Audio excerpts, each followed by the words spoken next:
Sir ಕೆಲವರು ಹೇಳ್ತಾರೆ ಆ ಸಾಗರ್ ಶರ್ಮಾ ಆತ ಕೂಡ ಇಲ್ಲಿ ಬಂದು ಹೋಗಿದ್ದ ಅಂತ. ಇಲ್ಲ ಇಲ್ಲ, ನಾನು ಈ 2 ವರ್ಷದಿಂದ ಆ ಥರದ್ದು ಬೇರೆ ಹುಡುಗರುಗಳು ಯಾರು ಬಂದು ಹೋಗಿದ್ದು ನಾನು ಖಂಡಿತ ನೋಡಿಲ್ಲ. ಯಾಕಂದ್ರೆ ನಮ್ಮ ಮನೆಗೆ ಯಾರೇ ಅಕ್ಕಪಕ್ಕಕ್ಕೆ ಬಂದ್ರು, ಈ ಲೈನಲ್ಲಿ ಯಾರೇ ಬಂದ್ರು ಕೂಡ ನಾವು ಒಂದು ಅಬ್ಸರ್ವೇಷನ್ ಇಟ್ಟಿರ್ತೀವಿ. ಯಾಕಂದ್ರೆ ನಾನು ಇಲ್ಲಿ ಯಾರು ಈಚೆ ಬರ್ದೋಗ್ಲಿ, ನಾವು ಯಾರೇ ಬಂದ್ರು ಕೂಡ ಈಗ ಅವ್ರ ಮನೆಗೆ ಆಗಲಿ, ನಮ್ಮ ಮನೆ ಅಕ್ಕಪಕ್ಕದಲ್ಲಿ ಯಾರೇ ಬಂದ್ರು ಕೂಡ ನಾನು ಒಂದ್ಸರಿ ಚೆಕ್ ಮಾಡ್ತೀನಿ. ಇವ್ರ ಮನೆಗೆ ಯಾರು ಬಂದಿದ್ರು, ಯಾರು ಹೋದ್ರು, ಏನು ಅಂತಂದು ಸ್ವಲ್ಪ ಚೆಕ್ ಮಾಡ್ತಾ ಇರ್ತೀನಿ. ಹಾಗಾಗಿ ನೀವು ಆ ಥರ ಯಾವ ಹುಡುಗರುಗಳನ್ನ ನಾನು ನೋಡಿಲ್ಲ. ಎಕ್ಸ್ಟ್ರಾ ಅವ್ರ ಜೊತೆಗೆ ಬಂದಿರೋಂಥ ಹುಡುಗರ್ಸ್ಕೊಂಡು ಯಾರು ನಾನು ಇವತ್ತರೆಗೂ ನೋಡಿಲ್ಲ. ಸರ್ ಮೊದಲನೇದಾಗಿ ಈ ತರ ವಿಚಾರ ಆದಾಗ ನಿಮ್ಗೆ ಹೇಗೆ ಅನಿಸ್ತು ಅಂತ ಸರ್? ಯಾಕಂದ್ರೆ ಅವನ್ನ ಒಳ್ಳೆ ಹುಡುಗ ಅಂತ ಹೇಳ್ತಾ ಇದ್ರಿ. ಹೌದು, ತುಂಬಾ ಶಾಕ್ ಆಗ್ತಾ ಇದೆ. ನಾನು ಇವತ್ತಿಗೂ ಕೂಡ ನಂಬಕ್ ಆಗ್ತಾ ಇಲ್ಲ.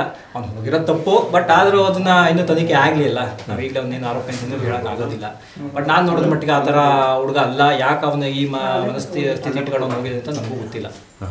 ಈಗ ನೀವು ನೋಡ್ತಿದ್ರಿ ಸರ್, ಮಾತಾಡಿಸ್ತಾ ಇದ್ರಿ ಅವ್ನು ಏನ್ ಹೇಳ್ತಿದ್ದ ಸರ್? ಈಗ ಅಂದ್ರೆ ಬೇರೆ ವಿಚಾರವಾಗಿ ನಿಮ್ ಜೊತೆ ಮಾತಾಡ್ತಿಲ್ಲ, ಇಲ್ಲಿ ನೋಡಿದಂತ ಸಂದರ್ಭದಲ್ಲಿ ಪೊಲಿಟಿಕಲ್ ವಿಚಾರವಾಗಿ ಇಲ್ಲ ಇಲ್ಲ, ಅವನು ಯಾವುದೇ ಕಾರಣಕ್ಕೆ ಯಾವುದೇ ರಾಜಕೀಯದವ್ರ ಬಗ್ಗೆ ಅಂತೂ ಮಾತಾಡ್ತಿರ್ಲಿಲ್ಲ.